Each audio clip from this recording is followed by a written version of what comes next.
మంచి అందంగా ఉంటాడు. మహేష్ బాబులా ఉంటాడా?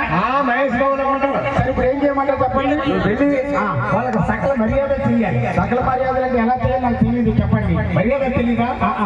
నువ్వు వాళ్ళకి ఏం చేస్తావో నాకు తెలియదు, మనకు మాట రాకూడదు. అమ్మా అమ్మా అది ఒకవేళ వాళ్ళు కూల్ డ్రింక్ తెమ్మన్నారు అనుకోండి, నువ్వు ఎక్కడికి వెళ్తావో సరైన కూల్ డ్రింక్స్ వారికి తీసుకొని రావాలి. ఎందుకంటే మన గణపతి గారు అప్పన్నారు కొట్టలేదా, అక్కడికి వెళ్తే ఒక కూల్ డ్రింక్ తెస్తాను, ఇచ్చేస్తాను. ఇచ్చేస్తా మంచిదేనా? ఇచ్చేయాలి. ఇచ్చేయాలి.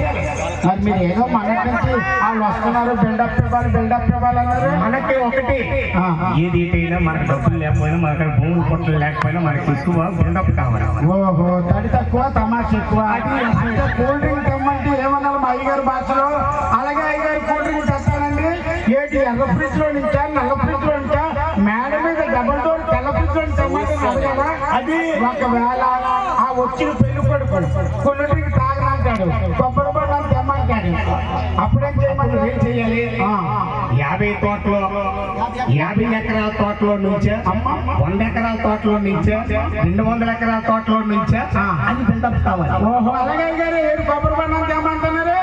50 ఎకరాలు 100 ఎకరాలు 150 ఎకరాలు గంగా భవన్ తెమ్మంటారా? అది అని అడగాలి. ఏమన్నా మీకు సిగ్గుందండి? మీరు పోతే తప్పడానికి 6 అడుగులు లేదు. కూల్ డ్రింక్ అంటున్నాం, ఫ్రిడ్జ్ అంటున్నాం, ఇంట్లో ఒక పండగ దిక్కు లేదు. ఓహో, బిల్డప్ ఇవ్వాలా? బిల్డప్ కావాలి. ఆగండి అయ్యగారు, ఎక్కడో వెనక సచ్చిన వాసన వస్తుందంటే ఆ తొత్తు కొడుకు పెళ్లి కొడుకు వచ్చినట్టు ఉన్నాడండి. ఇది పెళ్లి కొడుకు కోసం అంటావా? బాబు నాయనా, నేను కాదురా మీ మామని. అడుగు బాహుబలి ఉన్నాడు. పడిపోయి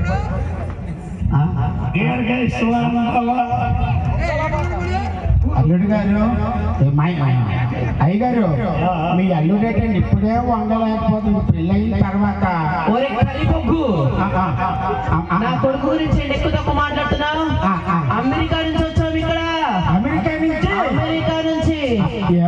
వచ్చాను సార్. విమానం నువ్వు గాలి మనుషులు అన్నమాట. అయ్యగారు మీరు పెద్ద పుడుగులాగా మహేష్ బాబులో మహేష్ ఎలా ఉంటాడండి? మిల్క్ బాయ్ లా ఉంటాడు. వీడియోలాగా ఉన్నాడండి, గీతలాగా ఉన్నాడు. సరే, nice to meet you, happy to meet you. బాబు అడగండి తగులుకోండి. కూల్ డ్రింక్ మిల్క్ ఇచ్చి గీతలా ఉన్నాడా? మనకి కూల్ డ్రింక్స్ ఏర్పాటు చేయు. కూల్ డ్రింక్ తెమ్మన్నారు కదండి. అయితే ఎర్ర ఫ్రిడ్జ్ లో నుంచా నల్ల ఫ్రిడ్జ్ లో నుంచా మేడ మీద డబల్ డోర్ తెల్ల ఫ్రిడ్జ్ లో తెమ్మంటారా? అన్ని డోర్ల ఫ్రిడ్జ్ కూల్ డ్రింక్ మాకు అవసరం లేదు, కానీ మామూలు కాడి నుంచి వచ్చాం కదా, కోపంతో పట్టుకురా. కోపం అంటే కొబ్బరి బండమా? అలాగే అయ్యగారు కొబ్బరి బండం తెమ్మంటున్నారు ఏంటి? 50 ఎకరాల తోటలో కొబ్బరి బండమా? 100 ఎకరాల కొబ్బరి తోటలో ఉందా? 150 ఎకరాల తోటలో గంగా భవని తెమ్మంటారా? ఏంటి ఇన్ని ఎకరాలు ఏంటి కాబోయే మామగారికి? సరే, అన్ని ఎకరాల నుంచి కొబ్బరి బొండం తెస్తే లేట్ అవుతుందేమో, కానీ ముందే అమ్మగారిని పట్టరా. ఏంటి వాళ్ళన్నట్టు అమ్మగారిని తీసుకొచ్చాలా? అలాగే అమ్మడి అమ్మ అయ్యగారు ఏంటి అమ్మగారిని తీసుకురమ్మంటున్నారు? అమ్మగారు మామూలుగా మన ఇంట్లో గజపతి నగరంలో ఉన్న అమ్మగారిని తీసుకురమ్మంటారా? విజయనగరంలో ఉన్న అమ్మగారిని తీసుకురమ్మంటారా? శ్రీకాకుళంలో ఉన్న అమ్మగారిని తీసుకురమ్మంటారా? లేకపోతే వైజాగ్లో ఉన్న అమ్మగారిని తీసుకురమ్మంటారా? అంటారు వేగం బయట పెట్టేస్తాను. ఒరే ఇలా రా, మైక్ గురించి ఒకసారి. పైన ఎకరం పోయింది, కింద ఉందో లేదో తెలీదు. నీకు ఇంతమంది అమ్మగారు కావాల్సి వచ్చారా? ఏంటి దేవరాజం కూడా అంతా బయట పెట్టేసి అమ్మాయికి అబ్బో, ఇంకా నీకుంది మోజు. అత్తమ్మని ఏం చేసుకుంటాడు? అమ్మాయిని అయ్యారు అల్లుడు గారు ఏమో అమ్మాయిని తీసుకురమ్మంటున్నాడు. మొన్నేటి పాలోడితో లేచిపోయిన అమ్మాయిని తీసుకురావాలా? నిన్నేమో పేపర్తో లేచిపోయిన అమ్మాయిని తీసుకురమ్మంటారా? లేకపోతే మొన్న అదేది కాయగూరలతో లేచిపోయిన అమ్మాయిని తీసుకురమ్మంటారు. అంటే అన్నారంటావు, కానీ ఇంతమంది అమ్మాయిలతో లేచిపోయిన అమ్మాయిలు పెళ్లి చేసుకోవడం కన్నా లేచిపోవడం కన్నా వాళ్ళ అమ్మాయిని రే ఇంతమంది లేచిన అమ్మాయితో నా కొడుకు ఇచ్చే పెళ్లి అంటున్నాడు. సోషల్ గా ఉంటాడండి. మాకు జిల్లా అంతా బ్రాంచ్లు ఉంటాయండి. ఏంటి హెడ్ ఆఫీస్ ఒకటే ఉంటుంది, బ్రాంచ్లు ఉంటాయి. ఇలా కారు బొగ్గు బస్తాకు ప్యాంటు షర్ట్ వేసినట్టు కాకపోడా అంతమంది లేచిన అమ్మాయి నా కొడుకు పెళ్లి చేస్తాడు. ఏంటి మీరు ఏది పగిలిపోతున్నా ఆల్రెడీ మా ఒడుగు పగిలిపోయింది, మీరు వెళ్ళిపోయింది. సరే, సంబంధం కరెక్ట్ కదా, పదరాడైనా చూడడానికి ఎర్రి పువ్వులో ఉన్నావు నువ్వేమైనా చెప్పాలని చెప్పుకోరా. ఏమిటి? అల్లుడు గారికి నాకు చిన్న పని ఉందండి. అల్లుడు గారికి నాకు చిన్న మాట్లాడాలి. పెద్ద పని చేసుకోండి. చిన్న పని అల్లుడు గారితో కొద్దిగా మాట్లాడాలి. అల్లుడు గారు కొద్దిగా వస్తానండి. బాగున్నావా? అదే అనుకుంటాను. ఈ మధ్య ఊరికి లేవట. ఈ మధ్య ఎక్కడ పని చేస్తాను మీరు? నాకు ఉద్యోగం వచ్చింది. నీకేంటొచ్చింది? ఉచ్చు రోగం కాదు, ఉద్యోగం వచ్చింది. ఎక్కడ వచ్చింది? వైజాగ్ కాంప్లెక్స్. అమ్మనైనా కాంప్లెక్స్ అంటే కండక్టరా? లేదరా? ఇన్స్పెక్టరా? మరి ఏ ఉద్యోగము? పరిశుభ్రత ఆరోగ్య శాస్త్రం సైన్స్ చాలా కష్టం. ఓహో, ఇదే దీనికి శాలరీ ఎంత? 500 ఇస్తాను. ఇంత తక్కువ ఏంటి? 5 రూపాయలు. అమ్మా, జీతం తక్కువైనా రాబడి బాగుందండి. అంతకుముందు ఎక్కడ ఉండేవాడు? అంతకుముందు హైదరాబాద్ లో ఉండేవాడు. అక్కడేం చేస్తావు?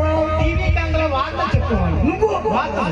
నువ్వు టీవీ కేంద్రంలో వార్తలు? ఏమండి మీరు చెప్పే టీవీ టీవీ నైనా టీవీ టూ? మరి ఎందులో వార్తలు చెప్తున్నావు? దూరదర్శనం కాదు, దూరదర్శనం ఎన్ని భాషల్లో వార్తలు చెప్తున్నావు? తెలుగులో చెప్తాను, హిందీలో చెప్తాను, తెలుగు ఉర్దూ కూడా చెప్తావా? అయినా ఏమో ముందుగానే ఉర్దూ వార్తలు చెప్పు. ఉర్దూ మీకు తెలియదు? మాకు తెలియకపోతే నేను అడుగుతాను. అయితే ఇప్పుడు ఉర్దూ వార్తలు. అలాగంటే ఏంటి? నాకు ఉర్దూ తెలీదు, మధ్య మధ్యలో అడుగుతుంటాను. అమ్మలే అమ్మలే గెలగెల. అలాగంటే పిండి తక్కువైంది. మధ్య మధ్యలో అడుగుతుంటాను. శ్రమ ఇదేంటి పడబడా?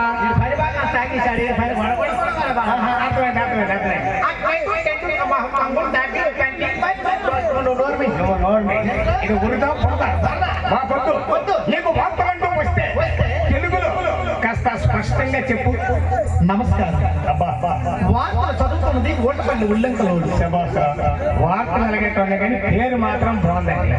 ఈవేళ పంజాబ్ లో 2 పందెములు తిరిగి రాలేదు. మరి రాలేదా? ఏంటైంది? అక్కడే ఉండిపోయి. అవును. ఎస్కోట్ లో 2 ఎర్ర గేమల వాటి ధనకి 18 మేకలు 26 గొల్లు చచ్చిపోయి. నల్గొండ జిల్లాలో 4 నల్లులు 2 మనుషులు ప్రాణాలు తీసింది. నొల్లులే మరి వాటిలో సంపాలైన తుపాకీలు తోడుకొని ప్రయత్నించారు. సవలేదు. ఉడికి నెలికి లొంగుకున్నారు. ఉడికి నీళ్ళకి అవును. ఏం చేశారు? కాంపెట్ట మంచ మీద పోసింది. ఎర్ర రసం దిగిపోయింది. విజయనగరం జిల్లా నెలకొండ మండలం సింహద్రవతి గ్రామంలో ఒక ఇంటి దగ్గర 3 మనుషులు చుట్టమొక్కలకు దెబ్బలాడుకొని ఎక్కడిసింది. ఏ కన్యమ హాతోరణం జరిగిపోతాయి. అరేబియా సముద్రంలో ఒక ఊరి పెట్టి చెట్టు చెడిపోయింది. ఏం చేసి? ఊరి బిడ్డ చెట్టు. దీన్ని తీపించడానికి 4 లక్షల రూపాయలు ఖర్చు చేశారు. 4 లక్షలు. అవును. వచ్చిందా? ఇంకెళ్ళి వచ్చే ఊరు. మరి ఊరు గంగలం కలిసి. అయ్యో, మన ఉదుకు తుఫానికి 2 దోమలు దొరికిపోయి ఒక మరణించింది, ఒకటి గాయపడ్డారు. దోమలే. దోమలే. ఈ మరణించిన దోమలు వైద్యానికి 45 వాట్లకు చేతగా 15 కేజీల మాంసం మిగిలిపోయింది. ఓ, మరణించిన దోమ తాలూకా మాంసము వైజాగ్ లో 45 రకాలుగా చేస్తగా 15 కేజీల మాంసాన్ని మరి ఎంత చేస్తుందో. అవును. మన పసుపు పోస్తుండగా ఆడవాళ్ళు వచ్చినట్టు పేరంటాలు పేకబెట్టి గొప్ప దారుణాలు జరిగిపోతాయి. వార్తలు ఎప్పటికో ఇష్టం.